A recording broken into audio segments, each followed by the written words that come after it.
Hey! Welcome back to Movie Flix. Today we are going to recap a 2017 horror thriller movie titled Gerald's Game. A woman accidentally kills her husband during foreplay. They had driven out to a remote area in an attempt to reignite their falling marriage. Handcuffed to the bed, she soon became delirious. But before we begin, please consider subscribing to our channel. Now, without wasting any further time, let's begin, shall we? Our movie begins with the couple, Jess and Gerald, preparing their suitcase for a weekend getaway to their lake property. Despite the fact that everything appears to be going smoothly, Jess observes a dog standing in the center of the road and Gerald takes the brake down. Gerald, on the other hand, is unmoved by this scene. He then drives to the country residence, where Jess asks whether they can keep the dog. Regardless, he refuses. Jess and Gerald come a little while later, and Jess immediately begins frying some meat for the stray dog they found. Fortunately, the dog scents the food and follows her. Gerald, on the other hand, comes in on her as she is preparing to feed the dog. He then informs her that the meat costs 200 pounds and tells her for wasting their food on a stray dog. He informs her, however, that she should leave the meat for it because she cooked it. Jess is in the bedroom waiting for Gerald when he emerges clutching a set of handcuffs. She is concerned when she notices that Gerald has taken Viagra to improve his performance. She's uncomfortable with the thought of being restrained, but she tries to keep up with him and pleased, as she is impressed that Gerald is moving in non-consensual route. After some fast foreplay, Jess is terrified and feels uneasy as she yells at him to uncuff her, breaking him out of his persona. Despite his attempts to repent for his behavior, she reminds him that trying new things in the bedroom will not save their marriage from disintegration. He is unyielding and his attempts to push her into giving in to him. Jess, on the other hand, becomes enraged and headbutts him. Gerald begins into cardiac arrest in a few seconds later as a result of the Viagra he took. Jess is terrified and does not know what to do because she is shackled to the bed. As soon as her body falls on the top of her, she begins to yell for him to wake up. She then tries to shove him off the bed, but it doesn't work. Who isn't breathing? After she does so, she finds that he is profusely bleeding all over the floor. Her husband's death becomes a reality in her imagination. After a while, Jess is on the edge of her losing her mind, and when she hears someone going through the house's gate, although she expects to see one of her friends come to her aid, she instead sees a stray dog that she fed earlier strolling across the room. She is helpless as she observes the dog inspecting her husband's body. She yells at him to back off away from the dead till he tries to lick Gerald's blood from the floor, but it doesn't scare him off. Unfortunately, he bites Gerald's arm, which Jess has to see while powerless to stop.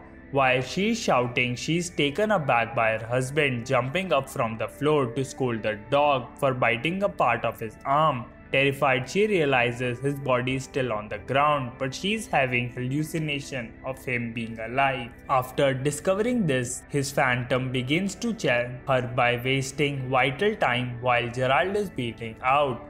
Although she is hallucinating a version of herself who encourages her to try to get free of the handcuffs, she finally fails. Gerald's hallucination then tells her that she will die soon if she does not eat or drink. Fortunately, she witnesses Gerald's hallucination placing a cup of water on top of the shelf above her because her arms are a little short and she cannot put the cup out her mouth to drink. She fashions a straw out of the nightgown she is wearing.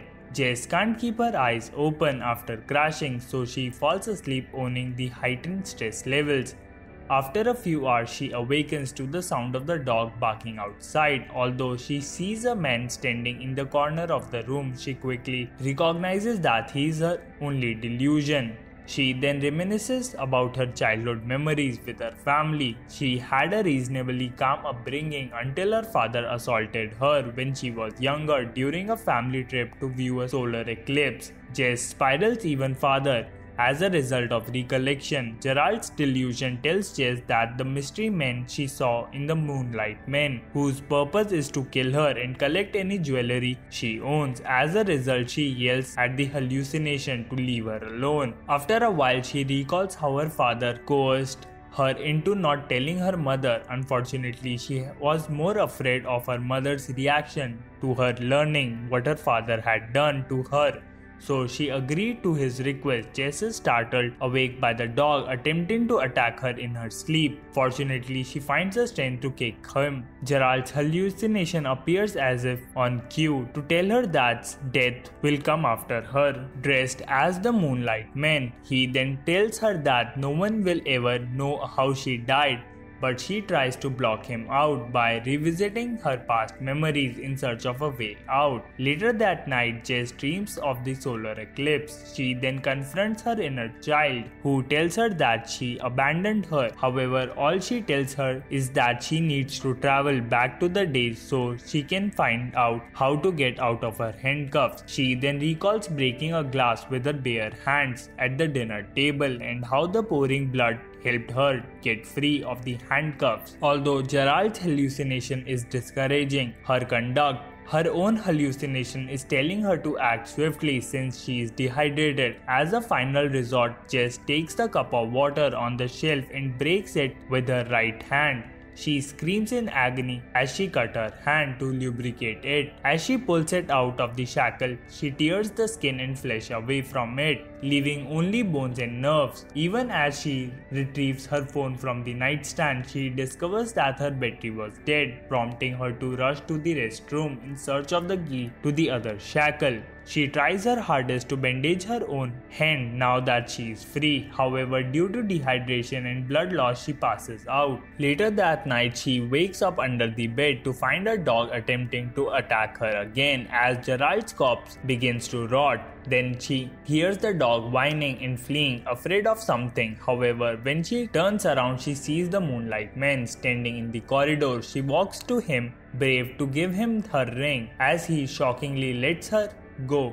She drives away in the automobile using Gerald's car key. Only this time she drops out again, but when she awakes, she's back on the day of the solar eclipse with the Moonlight Man sitting in the back seat. She awakens up as she collides with the tree. Taken by surprise, she spots a couple of police officers patrolling an area near her despite her severe injuries. She honks her horn with the last of her might, hoping that their attention will be drawn to her vehicle wreck. She drops out as soon as they begin coming towards her due to massive bleeding. As she gets out of the automobile, Jess is still suffering from her injuries and the death of her spouse a few months later. Although her hand is still healing slowly, she is done considerably better than before. However, whenever she goes to sleep, she dreams of the Moonlight Man and the day of the solar eclipse. Fortunately, Jess seeks to help others by establishing a foundation for child molestation until one day she learns in the paper that the Moonlight Man was a real person named Raymond, and the cops apprehended him for serial murders and other charges. Feeling safe, Jess resolves to attend his court hearing in order to confront him. Jess shows back a days later to confront Raymond. He had various physical defects that made him look like a monster, yet he wasn't a hallucination all this time as she had assumed. She walks in proud merely to gaze at him handcuffed, about to be tried in front of a court, then leaves as swiftly as she came. Jess then takes a deep breath and walks home, and then the movie ends. I hope you enjoyed it. As always, until next time.